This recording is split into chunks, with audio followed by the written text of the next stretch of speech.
Hi students, welcome to our channel. So இந்த வீடியோல 11th கெமிஸ்ட்ரிக்கு குவார்டர்லி எக்ஸாம் 2025க்கான இம்பார்ட்டன்ட் கொஸ்டின்ஸ் என்னென்னு பார்க்க போறோம். இதை பார்க்கறதுக்கு மேல நீங்க இன்னும் நம்ம சேனலை சப்ஸ்கிரைப் பண்ணிட்டு மறக்காம இந்த வீடியோக்கும் லைக் பண்ணிக்கோங்க. அண்ட் வாட்ஸ்அப் சேனல் என்ன டெலிகிராம் சேனல்ல ஜாயின் பண்ணிக்கோங்க. ரெண்டோட லிங்க்குமே இந்த வீடியோட டிஸ்கிரிப்ஷன்ல தந்திருக்கேன். அப்பதான் நீங்க ஃபியூச்சர்ல எந்த ஒரு வீடியோவையும் எந்த ஒரு இன்ஃபர்மேஷனையும் மிஸ் பண்ணாம பார்க்க முடியும். ஸோ 11th கெமிஸ்ட்ரிக்கு இந்த குவார்டர்லி எக்ஸாமினேஷனுக்கான போர்ஷன் பாத்தீங்க அப்படின்னா சாப்டர் 1ல இருந்து 4 வரைக்கும், அப்புறம் 6, 7, 8, 11, 12 மொத்தம் வந்து நமக்கு 9 சாப்டர் இருக்குது. இந்த 9 சாப்டர்ல இருக்கக்கூடிய டைரக்ட் 5 மார்க் கொஸ்டின்ஸ் என்னென்ன அப்படின்றத நம்ம இந்த வீடியோல டிஸ்கஸ் பண்ண போறோம். இதுல இருந்து உங்களுக்கு மேக்ஸிமம் கொஸ்டின்ஸ் வந்துரும். அப்ப இதை நீங்க தரவா படிச்சிட்டீங்க அப்படின்னாவே மேக்ஸிமம் நீங்க என்ன பண்ணலாம், டைரக்ட் 5 மார்க் கொஸ்டின், இதை தாண்டி வேற கொஸ்டின் கேட்க மாட்டாங்க. அப்ப நீங்க ஆட்டோமேட்டிக்கா 3ல இருந்து 4 டைரக்ட் 5 மார்க் கொஸ்டின்ஸ் நமக்கு வந்துரும். அப்ப அதுவே நீங்க என்ன பண்ணிடலாம், ஈஸியா வந்து அட்டன் பண்ணிடலாம். ஸோ தயவு செஞ்சு இதுல எந்த ஒரு கொஸ்டினையும் ஸ்கிப் பண்ணாம எல்லாத்தையும் படிச்சிருங்க. அண்ட் வீடியோவை கடைசி வரைக்கும் பாருங்க. சாப்டர் 1ல பாருங்க. சாப்டர் 1ல 2 டைரக்ட் 5 மார்க் கொஸ்டின்ஸ் இருக்குது. ஒன்னு ஆக்சிடேஷன் நம்பர் மெத்தட், ஆக்சிஜனேட்டர் எண்முறை. ரெண்டாவது அயன் எலக்ட்ரான் மெத்தட், அயனி எலக்ட்ரான் முறை. இந்த 2 5 மார்க் கொஸ்டின் மட்டும் சாப்டர் 1ல நல்லா தரவா படிச்சுக்கோங்க.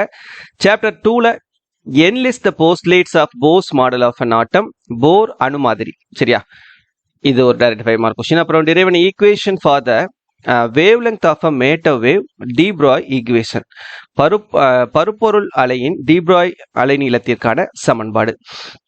Next, important features of quantum mechanical model of atom by Schrodinger equation. அணுவின் குவாண்டம் இயக்கவியல் மாதிரியின் முக்கிய கூறுகள். அப்புறம் explain the shapes of p orbitals, d orbitals and f orbitals. P ஆர்பிட்டால்களின் வடிவங்கள், டி ஆர்பிட்டால்களின் வடிவங்கள், எஃப் ஆர்பிட்டால்களின் வடிவங்கள்.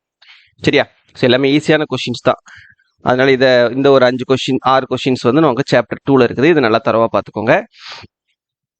அப்புறம் சாப்டர் 3ல பாத்தீங்கன்னா explain the Pauling method for the determination of ionic radius, அயனி ஆரத்தை கணக்கிடும் பாலிங் முறை. இதுக்கப்புறம் உங்களுக்கு புக் பேக்ல question number 40 and 47 Tamil medium English medium 2 பேருமே நோட் பண்ணிக்கோங்க. இதையும் சேர்த்து படிச்சுக்கோங்க. சாப்டர் 4ல பாத்தீங்கன்னா புக் பேக்ல கொஸ்டின் நம்பர் 28, 44 இந்த 2 கொஸ்டின்ஸும் மார்க் பண்ணி படிச்சுக்கிறங்க. இன்டீரியர் அப்படின்னு பாத்தீங்கன்னா ஹைட்ரைட்ஸ் அண்ட் இட்ஸ் டைப்ஸ், ஹைட்ரைடுகள் மற்றும் அதன் வகைகள். அப்புறம் யூசஸ் ஆஃப் ஹைட்ரஜன், ஹைட்ரஜனின் பயன்கள். அப்புறம் explain the removal of permanent hardness of water, கடின நீரின் நிரந்தர கடினத்தன்மையை நீக்கும் முறை. இந்த 5 கொஸ்டின்ஸ் சாப்டர் 4ல. நெக்ஸ்ட் சாப்டர் 6ல பாருங்க, van der Waals equation for the real gas, இயல்பு வாயுக்களின் வாண்டர்வால்ஸ் சமன்பாடு.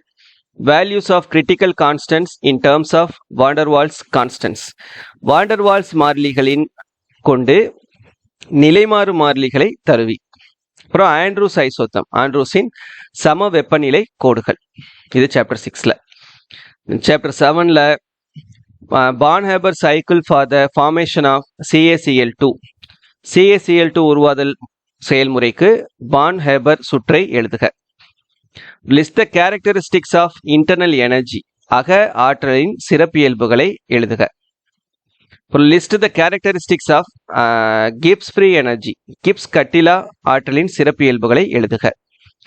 Relationship between H and U, enthalpy மற்றும் அக ஆற்றல் இடையேயான தொடர்பு.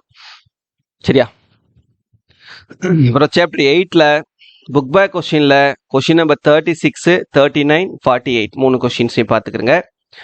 அதுக்கப்புறம் calculate Kp for HL and PCl five NH3. Derive the equilibrium constants Kp and Kc. இதெல்லாம் ரொம்ப ரொம்ப முக்கியமான கொஸ்டின்ஸ், இதெல்லாம் பார்த்துக்கோங்க. சாப்டர் 11ல லேசைன் மெத்தட், லாசிகன் முறை, கேரியஸ் மெத்தட், கேரியஸ் முறை. இது ரெண்டும் முக்கியமானது. 12th சாப்டர்ல புக் பேக்ல கொஸ்டின் நம்பர் 20. அப்புறம் மீசோமெரிக் எஃபெக்ட், உடனிசைவு அல்லது மீசோமெரிக் விளைவு. ஹைப்பர் கான்ஜுகேஷன் எஃபெக்ட், பிணைப்பில்லா உடனிசைவு. இந்த 3 கொஸ்டின்ஸும் சாப்டர் 12ல. சரியா, ஸோ எல்லாம் சேர்த்து ஒரு 25ல 30 கொஸ்டின்ஸ்குள்ள இருக்கும். இது எல்லாத்தையும் தரவா படிங்க. கண்டிப்பா நீங்க வந்து டைரக்ட் 5 மார்க் கொஸ்டின் எல்லாமே அட்டன் பண்ணிடலாம். சரியா, தேங்க்யூ.